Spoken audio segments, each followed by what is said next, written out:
Welcome to the Wiser Wealth Management Roundtable. We believe the best financial advice should always be conflict-free. I'm your host, Casey Smith, guiding you to financial freedom. Are my co-hosts today, Jordan Sute and Matthews Barnett. Hey, guys. Hi. And gal. Hi. Thank you. How's it going? Jordan's with us this quarter for all of our podcast on 10 important things to know about taxes. This can be found online, bottom of our website. Enter your email and download the white paper. Jordan's with Sute CPA and Kennesaw. So Thanks for coming in, Jordy. Jordan. Sorry. Thank you for having me. Jordy, the combination of first and last name. Okay, so today we're going to talk about maximizing retirement tax savings for employees and business owners. And so I feel like there's actually a lot to cover on these topics. I want to break it up into a couple of segments. So we'll talk about employees. We'll talk about employees that don't have access to 401k plans and what they can do. And then we'll talk about the self-employed and what their options are. I will say that a lot of people sit down with us from the planning perspective and they say, well, how can I save more in taxes? I pay so much in taxes and they're making $300,000, $400,000, $500,000 a year. And when you're a W-2 employee, your options are fairly limited. The number one option is putting money away pre-tax. For younger people or people who aren't making, usually my cutoff, Jordan, you might have a different one, but my cutoff is usually around 150,000. Above 150, I think it's typically good that you put everything in pre-tax. And then below 150,000, maybe you split it part pre-tax and part Roth option. Yeah, it's a no-brainer to save on taxes as the retirement plans at work. Yep. So if you're thinking about this or you're looking at your situation even this year, as you another reason why we're doing this quarter is because these are all 10 things that we can do now to affect what we pay out in April. A lot of times people don't talk about taxes until January or February, and it's kind of a moot point. Right. By the time we get there. So if you're looking at your 401k plan, most 401k plans have an option of pre-tax or Roth. So let's be really clear about what a 401k plan is, for we can be inclusive of all of our listeners who are just learning and those that are more advanced. Basically, you have a plan sponsor, which would be the company that you work for.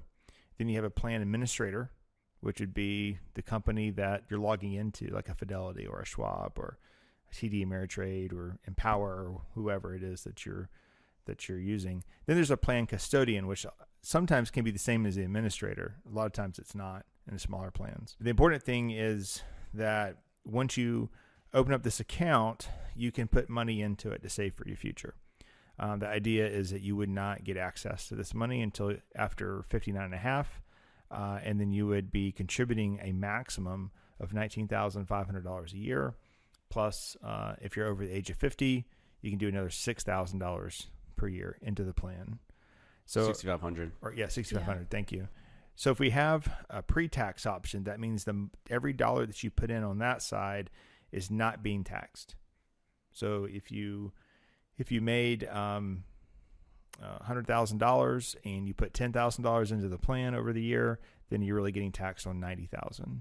Once you pull the money out in retirement, you then pay income tax at whatever rate you end up in retirement. Another option within most 401k plans is you have a Roth. So instead of putting money in and getting a tax deduction, you pay the tax. So if you made $100,000, you pay tax on $100,000, put money into the Roth side, and it grows tax-free forever. So that means you pull the money out, you don't pay any income tax on it. And there's no income limits on that. I get that question all the time. I say, well, I think I'm above the income threshold. I can't contribute to it. And they get that confused with Roth IRAs, but not to be confused with the Roth 401k portion, which allows you to put that after-tax contribution in regardless of your income levels. That's correct. People often confuse the personal Roth IRA from the 401k Roth. We get that a lot. Some larger companies will have an after-tax option as well. So let's say you've maxed out your 401k and pre-tax and Roth at the 19.5. You can put additional monies into the plan after tax, not to be confused with the Roth version. Larger companies we see quite often you have pre-tax Roth and then after-tax, and people get confused between the Roth and the after-tax version of that. But there isn't a maximum amount that can get into a 401k though. Right. So that after-tax max or whatever the additional contributions would be can't be above $58,000 for an individual under 50, and then you have catch-up contributions for those over 50 to where you could contribute up to $64,500 annually into a 401k plan. And then at Weiser, we work a lot with the aviation community. So you see that often airline pilots are getting, in most cases, all the majors anyway, anywhere from 13 to 17% of their income is contributed for them, defined contribution, into the 401k plan. So that money goes in always pre-tax. It doesn't go in post-tax. That's tax-deferred money that goes into the plan. And then you put your 19.5 in, and there's a threshold at which that match plus what your contribution is would exceed that maximum amount into the 401k. Because very often people go, how would that ever happen? And pretty much it's for the airline pilots, it's contract negotiated through the union, and for the rest of us, it'd be generous employers. There's not a lot of 16% matches out there. Yeah, no, there's not. Crazy. And the match is kind of industry specific, I feel like. In the airline world, that's pretty common. But you remember there used to be pension plans, and after the financial crisis, a lot of airlines went belly up, after 9/11 for sure. Right. And then the pension plans went away, so this got put in place of pensions. Well, that's the advent of all these retirement plans, is everybody used to rely on pensions, and it was provided by the employer. Now it's on the responsibility of the employee to not only just for tax efficiencies to make these contributions, but to supplement your own retirement, which is kind of the purpose of these as well. True. All right, so we understand that now. Now let's switch gears. A lot of times, high-level executives within a company have access to deferred comp plans. Right. So a deferred comp plan is typically set up where it's separate from your 401k plan. You're making $300,000-$400,000 a year, and you want to defer money. And typically, I think it's up to 50%. The comp plans are written for each specific company. There's not I don't think there's a boilerplate deferred comp plan that I've seen. You could defer up to $100,000, or you can defer as much money as you want, typically up to 50% of your deferred comp. The issue is at the time you put the money in, you have to determine how you're going to pull it out. So typically it starts at separation, and you'd have lump sum, 3-year, 5-year, 10-year. So if you contribute $1 million to it over your time at the company, you separate from the company, immediately it starts at 3, 5, 10-year or the lump sum. Right. If you leave the company early, it also triggers 1, 3, 5, or 10 years. Not age-based necessarily. A couple of gotchas with deferred comp plans. Unfortunately, the ones I've been involved in with clients have all ended this way. Company merger. So the company gets bought out by another company. Basically, it's an IRS rule and how it's structured, but that comp plan has to be liquidated. So when that comp plan gets liquidated, you're now working at $300,000-$400,000 a year, and you just had to take on this another large payment. So that part has been a surprise every time, and it kind of stinks. Another one which we have not witnessed, but I know that it happens, is you have a company that's going out of business. So if you have a large company, you're part of a large company, you put into a deferred comp plan, they shut down. That money's not yours. That money stays with the company. So that's worst case scenario. That's the worst case scenario. And that's something you have to think about when you're doing a deferred comp plan, is what is the health of the company. Now, the good news is typically the people who have access to these plans are near the C-suites or in the C-suites of the company. And so they should have a pretty good idea of the fiscal status of the business. Right. And just looking at this from like a tax W-2 perspective, any of these dollars that you're deferring pre-tax, so either your 401k contributions or deferred comp, you're still paying all your payroll taxes on it, but it's not going to show up on that box 1 to be subject to federal income tax or state income tax in the year you defer it. And so that is the only piece that you'll end up paying when it comes time when you earn it. Income. Mm-hmm. Yes. Right. Yeah. Matthews, pre-podcast, you had another one, good idea, HSAs. Yeah, so it's often overlooked aspect. Some people don't even know what they are. If you have a high deductible health insurance plan through work, you can contribute to a health savings account. It's usually used it's one of the few things that has triple taxation benefits. So just like these 401ks, you get the deduction for your contributions up front. Funds can grow tax-free, and then they're tax-free when withdrawn for qualified medical expenses. So a nice little benefit there. The contribution limits for this year were $3,600 for an individual or $7,200 for families. And then if you're over 55, not 50 for these, you can make an additional $1,000 contribution as a catch-up. So nice little benefit here. They also have the advantage of if you're over 65, you can actually access this, not tax-free, but without penalties. So you'd pay income taxes on the withdrawal, but you'd avoid a penalty after age 65 if you use these as a kind of like another IRA supplement. That's a good idea. And a lot of companies have it where it's not use it or lose it. So you can roll it from year to year and it grows in value and you have this massive tax-free pocket that you can pull into for medical expenses. Yeah, that's a good point. I think people get confused with FSA where they think they have to use it. And, you don't, just because you're contributing to it doesn't mean you have to use it. You can allow that to grow for future contributions or for future expenses. Yeah. All right, let's shift gears. Let's talk about people who do not have access to a 401k. Probably various reasons for this. It could be it's a startup company. It could be the company's not in the best financial shape, but for whatever reason, you don't have access to that. So really there's two immediate options that come to mind. One is a traditional IRA and the other one is a Roth IRA. Now you're subject to income limits, contribution limits. So in the 401k, where you could put in $19,500 or plus the catch up if you're over age 50, in an IRA, the max is going to be $6,000. The catch up was another $1,000, so $7,000 if you're over the age of 50. The money goes into an IRA, pre-tax, so it's like you didn't earn the money. The Roth is the same way, or the same version as in the 401k, where you pay the income tax, but then it grows tax-free. If you don't have a 401k, so you and your spouse don't have access to a 401k, you can deduct that. There is no income limit. However, there are income limits for the Roth. Some people want to max out their 401k and then save in a personal Roth as well. And those income limits are $198,000 for joint, $125,000 for an individual. The 198's phased out too, so you could still contribute. It just wouldn't be the full 6,000. Right. But then it goes up to, I believe, 208 or somewhere around there. Really quick phase out. And then it'd be a cliff to where you couldn't contribute. Yeah. So those are really your only two good options. Other people might try to sell you like an annuity. I'd stay away from those. Those are expensive, especially the insurance-based annuities. There is a third option, which would just be a regular brokerage account. Just put money into a brokerage account. We actually have a program called Flight Path that we have quite a lot of people actually use it for supplemental savings. In the Flight Path program, we're able to use low-cost index funds, keep the cost below or at 0.5% a year.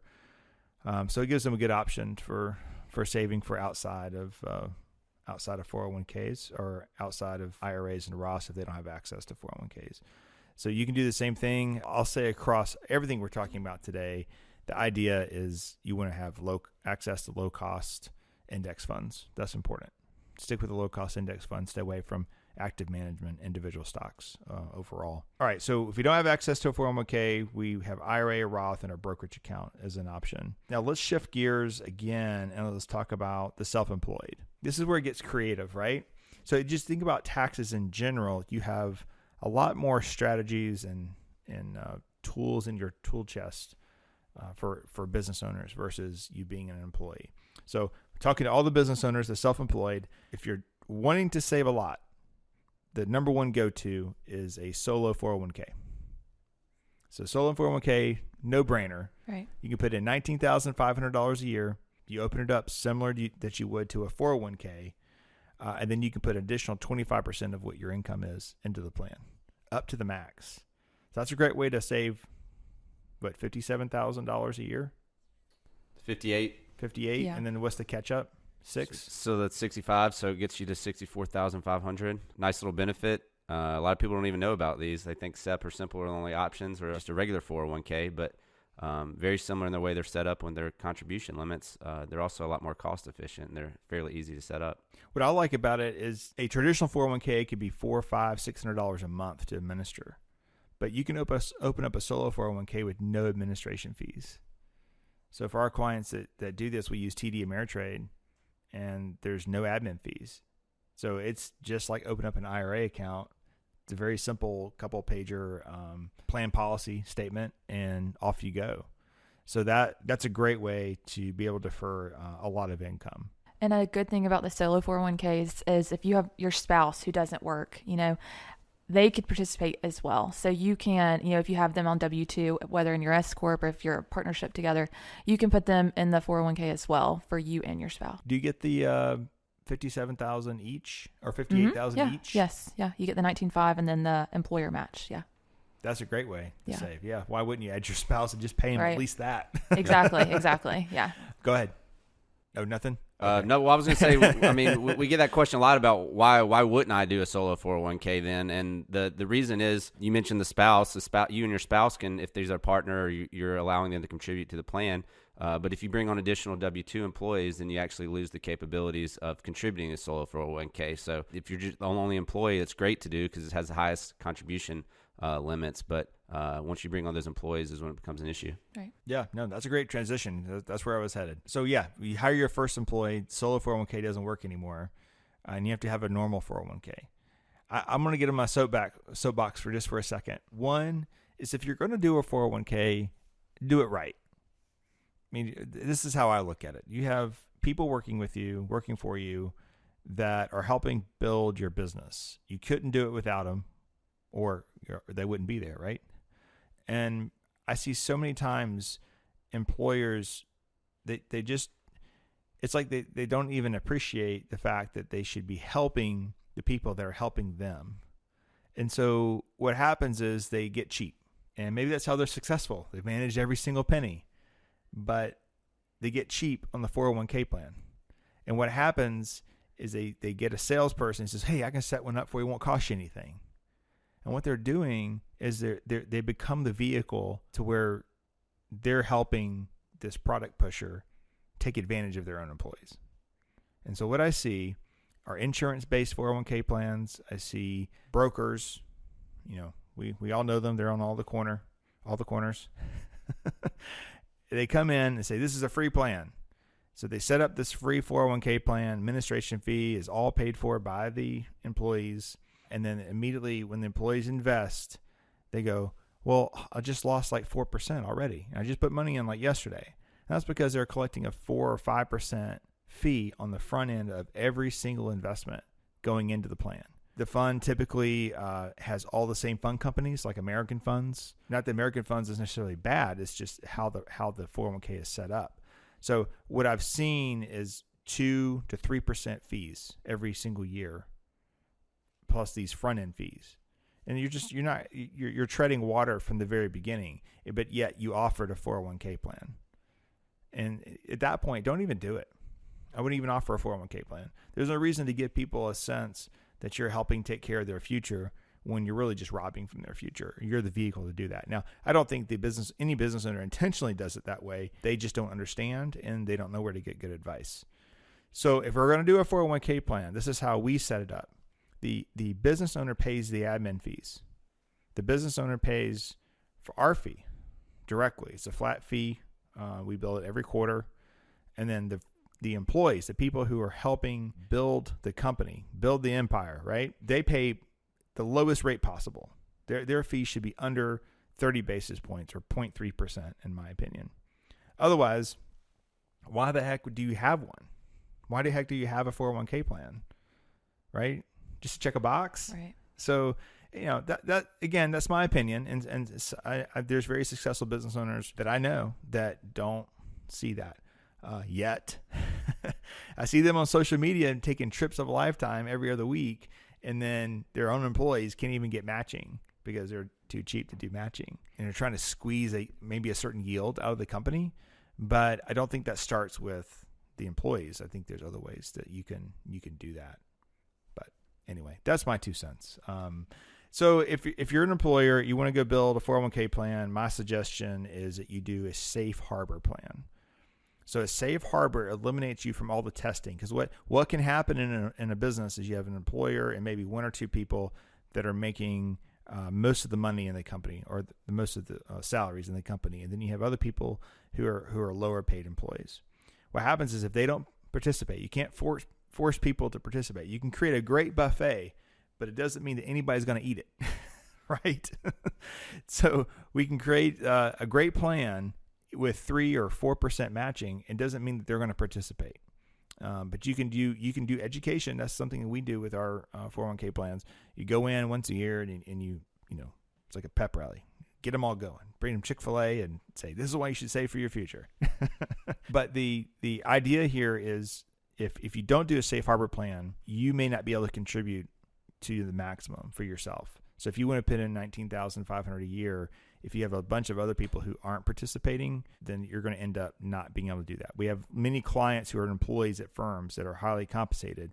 One of them paves roads. They put roads in. And you have a lot of workers, a lot of laborers there that are on salary at the company. They don't save anything. And you have 100 of those and you have 20 managers. Next thing you know, those 20 managers can only put $10,000 a year into their 401k plan because there's so many people not participating. So if you do a safe harbor plan, what that means is you're committing to matching 4 to 6% a year. So that's your range. You can contribute. So you'd match 100% up to 4 to 6%. If you offer that and then nobody participates except for the highly compensated people, you can still do the maximum. So that's important. And it just makes it a lot easier not having that testing done every single year. You also can do profit sharing on top of that. Profit sharing is for everybody. There's 3 types of profit sharing. I don't want to go into necessarily that much detail today, but basically you can do it based on age. You can do it based on a flat percentage, or you can do it based on like groups. So more highly compensated people would get more. So you can do a profit sharing plan, which is really the only way. Let's say it's 2021 now. In 2022, I could write a check for profit sharing for 2021 and then lower my expenses on my books, right? Right, yes. It's a great tool to get the tax deduction back in the previous year. And I believe that's probably about the only legal way to change your books after the end of the year. Yes, by April 15th. You have to do it by April 15th, but yes, agreed. Does that include all the extensions that's been added? So if we get until October 15th because of COVID, it's still April 15th probably? Probably, yes, I believe so. To close out the corporate books? Well, it probably has more to do with the corporate deadline. Yes. Okay. So yeah, so we have the profit sharing option. So you're a business owner, you open up this 401k plan. I would expect the cost to be between $400 and $500 a month. Might be ways to get that cheaper. You would have 100% match up to 4 or 5%, and then you can set your vesting period. So people at my firm, this is the wiser employees, we have a matching 100% up to 6. We have profit sharing, and then we also, I think it's a 6-year vesting schedule. So you have to be here 6 years to get the full 100% of that match. So that way you get some buy-in on longevity, and then you have a match to help people in their saving for their retirement. So if you don't want to go to the extent of a 401k plan for your business, I think the baby step for that is probably the simple IRA. So the simple IRA is literally is its name. The acronym, I don't have that written down. Yeah, it's a long one. It's all caps. Yes. Simple, SIMPLE. Maybe that's a bonus. Someone wants to mark on the page what the simple means. All right, so the simple IRA, you have 2 choices. You can put in 2% for everybody, or a 3% match. Those are your 2 choices. There is no administrative fees. You can open it up, simples up at pretty much any brokerage account. I will note that if you do it through your payroll, so our payroll here is done through ADP. Great people, love the company. But if I wanted to do a simple IRA, they're going to charge quite a bit for each person in the plan. No reason to do that. With ADP, probably with other carriers, other payrolls as well, you can set up an automatic deposit where it's already calculated how much is supposed to go into the simple, and it'll automatically, through ACH, send that to the brokerage company for a deposit. So you can get it very automated, and it would not cost you anything per month. This is probably where most employers should be if they're concerned about the cost of a 401k plan. Just come back to the simple. Now, the caveat is the max you can put in is $13,500. Right. With a $3,000 catch-up for those over 50. So much lower than the 401k. Yeah. But it's a great baby step. You start there. If people are participating in the plan. You can tell people appreciate the plan. then you can move into a full-fledged 401k plan after that. We had a company with 30 employees do that recently. Mm-hmm. Did the simple for 6 months, and then they immediately switched over to the 401k. And you have to move to 401k once you hit 100 employees. Simple is for less than 100 employees. That's a good point. Yeah. That's why we have you here, Jordan. Great. So another option for 401k is a more advanced 401k. So you come out of the testing, meaning that maybe you're not concerned about people not participating, and this is where you can get the match to be bigger in the 401k. Because if you want to match like at 10%, that can't be a safe harbor 401k. It's going to have to be something very different.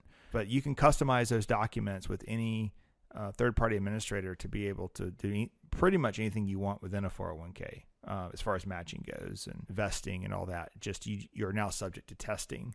So if you're in a professional work group and most people are participating in the plan, maybe most people are equity owners in the company, that might be another way to defer more money. Is through a more aggressive 401k plan. One thing that we need to jump back to for self-employed is the SEP plan. This is probably about as close to a pension as you can get for a small business these days. I think it stands for self-employed pension. It does, so, yes. actually. There we go. So who has the details on that, on a SEP? What's the max I can put into a SEP IRA? 58. Just like the others, but it's 25% of income. So you have to work up to that 58. You can't just put in that 58, and it's through employer contribution. So really it's the business making the contribution for you. It's not necessarily the employee making the contribution. And we see this a lot of times with like Schedule C taxpayers.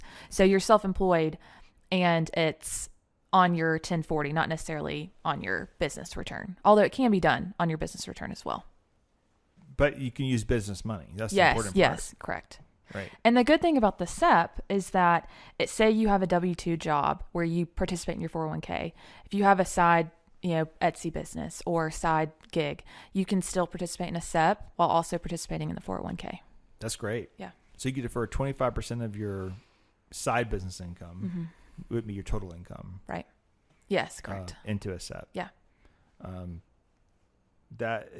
And so there's no matching, same easy setup. There's no 401k, or there's no like a 401k where you have monthly admin cost. There's no setup fees for SEP or maintenance fees. You can open those accounts free online very easily. Mm-hmm. Okay, good point. So I think just in summary, I'll add that in all of these investment options, we want to use low-cost index funds. They're very easy to get a hold of. Most brokerage companies you're opening up 401ks with are all going to have index funds with costs less than 10 basis points or 0.1%. And when you're building a 401k for your company, you want to make sure you limit your options. There's a lot of maybe more cool looking titles that of mutual funds you can put into a plan. Really, you just need total U.S. index fund, total foreign, and a bond fund. That's really all you need. So just be careful of fees that are on the back end. And the person selling you a 401k plan, make sure you understand the fees. You have a fiduciary duty to do that as the business owner. So when you're choosing your plan, you're in charge of that plan. Even the big companies a few years ago, they screwed this up and did not offer the best available pricing in mutual funds to their employees. And there was a class action lawsuit and they lost. Lockheed here in Marietta. That was the first one that I realized that happened to, because we had clients coming back in with these checks, actually pretty good sized checks. So you want to be careful that you're working with a professional advisor who's also a fiduciary on the plan, not a salesperson, but a co-fiduciary on the plan, to go and build the plan out to make sure it's in the best interest of the employees, because you as the employer are in a position to take advantage of them, and you don't want that to ever be the case. So work with a fiduciary advisor, because you are a fiduciary by default as a business owner. Now you can defer that. You can defer that fiduciary to the advisor themselves, where they're in charge of the plan. You kind of wash your hands of that. That is an option. But just be careful in your construction of 401k plans. Anything else to add? I think we covered it all. All right. Enjoyed it. Good conversation, guys. We'll see you next time. Thanks for listening to the Wiser Roundtable podcast. We hope you enjoyed it. Make sure to subscribe wherever you're listening. That way you don't miss out on new episodes. Head to wiserinvestor.com and reach out if you have any questions. We would love to hear from you. Today's episode was produced and edited by Lilton Moore. Wiser Wealth Management Incorporated is a registered investment advisor. Information presented is for educational purposes only and does not intend to make an offer or solicitation for the sale or purchase of any specific securities, investments, or investment strategies. Investments involve risk and unless otherwise stated are not guaranteed. Be sure to first consult with a qualified financial advisor and/or tax professional before implementing any strategy discussed herein. Past performance is not indicative of future performance.